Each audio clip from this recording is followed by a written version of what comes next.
tenho certeza de que você já ouviu falar de Frankenstein, um clássico da literatura mundial, sobretudo aí para o gênero de terror e também ficção científica. Mas você já ouviu falar da história de Mary Shelley, a escritora desse livro? Não? Então você deveria assistir ao filme Mary Shelley de 2017, que está disponível na Netflix, e é justamente sobre ele que conversaremos nesse vídeo de hoje. Esse é um filme relativamente curto, ele tem 2 horas de duração exatamente, mas realmente o filme é muito bom, especialmente para quem já conhece algumas coisas da vida da Mary Shelley, para quem já leu Frankenstein, porque tem todo aquele apego afetivo com a história. Porém, se você nunca leu Frankenstein e não sabe nada da Mary Shelley, também não há nenhum problema em relação a isso, porque você vai conseguir entender e apreciar o filme também. Porém, entretanto, todavia, contudo, é claro que se você já tivesse conhecimento prévio, o filme vai ser muito mais significativo. Mas não quer dizer que você não vai gostar do filme, não vai se interessar. Aliás, muito pelo contrário. Creio firmemente que caso você veja esse filme, você ficará muito interessado em ler Frankenstein, até porque o filme não traz nenhum spoiler do livro, ele é realmente mais voltado à vida da escritora. Bom, é claro que o papel principal desse filme é destinado a Mary Shelley, e a atriz que vai interpretar é a Ellie Fanning, que é irmã da Dakota Fanning. São 2 atrizes bem famosas. A Ellie, se eu não me engano, já fez Malévola, entre outros filmes aí bem reconhecidos pela crítica, e a Dakota interpretava Jane em Crepúsculo. Eu já conhecia as duas de outros filmes que eu assisti, mas eu não sabia que elas eram irmãs. Descobri quando fui assistir a esse filme e fazendo pesquisas ali, porque eu realmente gostei muito da atuação dessa atriz.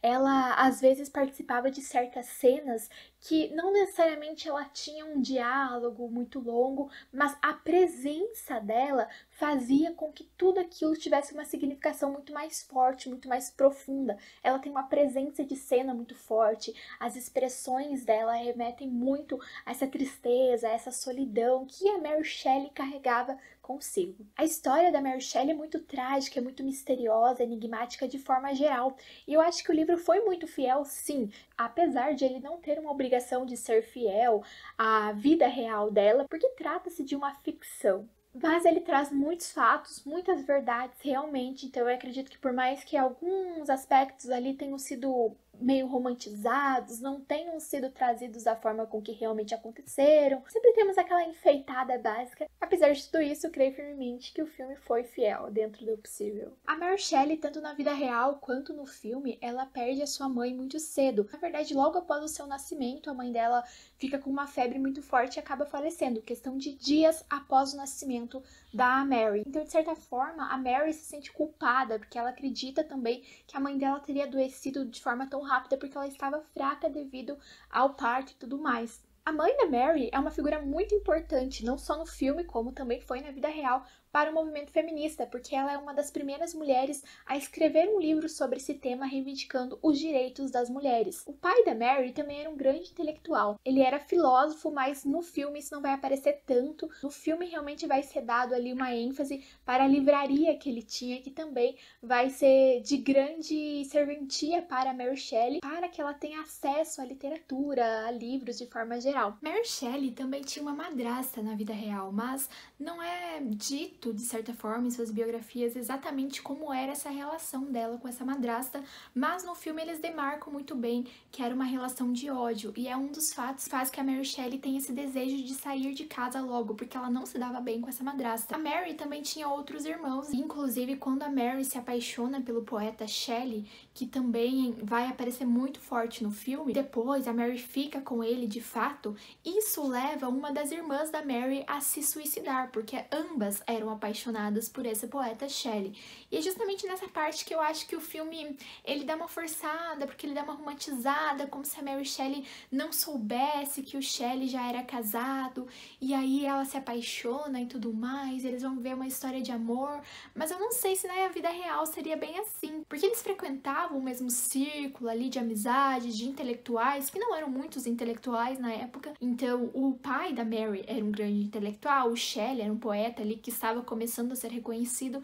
Então, não sei se a Mary Shelley de fato não sabia que ele era casado. Me parece muito estranha essa tentativa aí que o filme trouxe de fazer como se fosse uma surpresa. O poeta Shelley é interpretado pelo Douglas Buff e eu acho que ele fez muito bem esse papel. A ideia que nós temos do Shelley é realmente que ele era uma alma livre, então eu acho que o filme conseguiu trazer isso muito bem. Porém, a Mary Shelley também era muito livre, eles tinham essa questão de acreditar nesse amor que vai além do casal. Então eles tinham uma relação aberta com outras pessoas, inclusive especula-se que a Mary também teria se apaixonado até mesmo por uma mulher, não apenas por outros homens durante o relacionamento dos dois.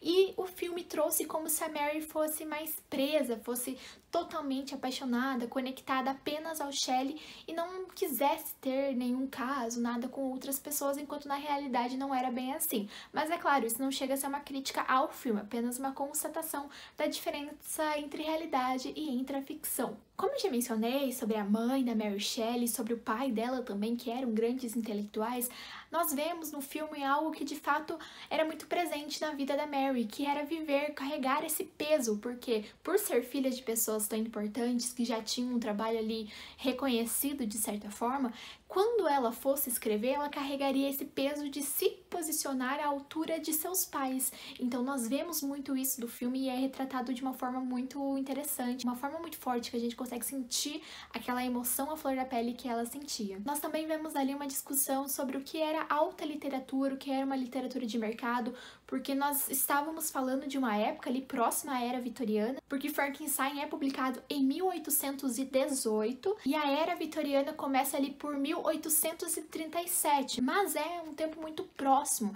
Então, histórias voltadas ao sobrenatural, à ficção científica, ou ao que engloba tudo isso, que é ghost stories, ainda não estávamos nessa ênfase desse momento e tudo mais.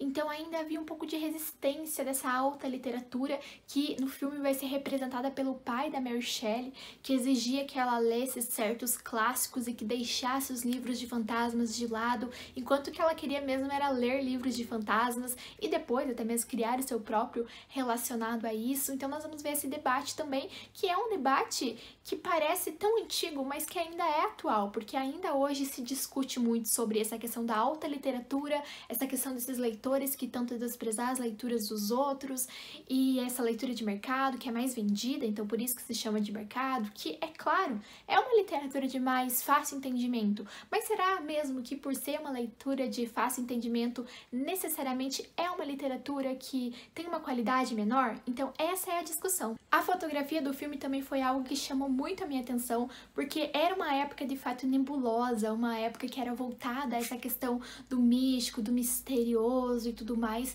e essa fotografia do filme ser o tempo todo escura, aquele cenário da Inglaterra chuvoso, cinza, cheio de sombras, noturno, às vezes, eu acho que combina muito com a atmosfera dessa vida pesada, desse clima pesado da vida da Mary Shelley e depois do livro que ela cria. Então isso tudo eu acho que combinou muito bem. A diretora do filme já tinha uma experiência grande quando ela dirige esse filme também, então eu acho que isso, é claro, fortaleceu toda essa ideia. Não é por acaso que nós temos essa fotografia mais voltada, então, à obscuridade nesse filme.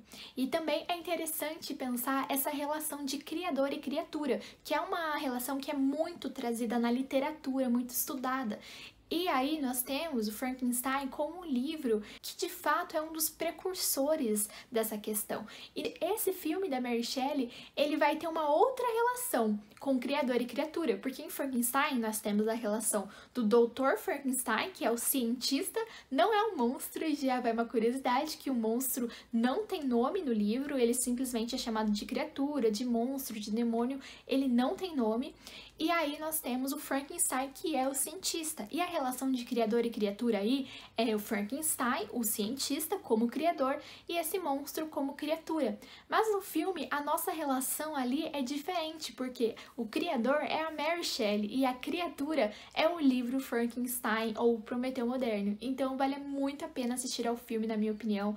com certeza é uma indicação aí sensacional. Vale a pena conferir se você já tiver lido o livro, se não tiver lido, e eu tenho quase certeza de que você vai amar. Então, se você já assistiu ao filme, comenta aqui o que você achou, curta o vídeo se gostou da resenha, e também me conta se você ficou com vontade de assistir ao filme, se vai assistir, e é claro, depois que assistir, volte aqui contar o que achou.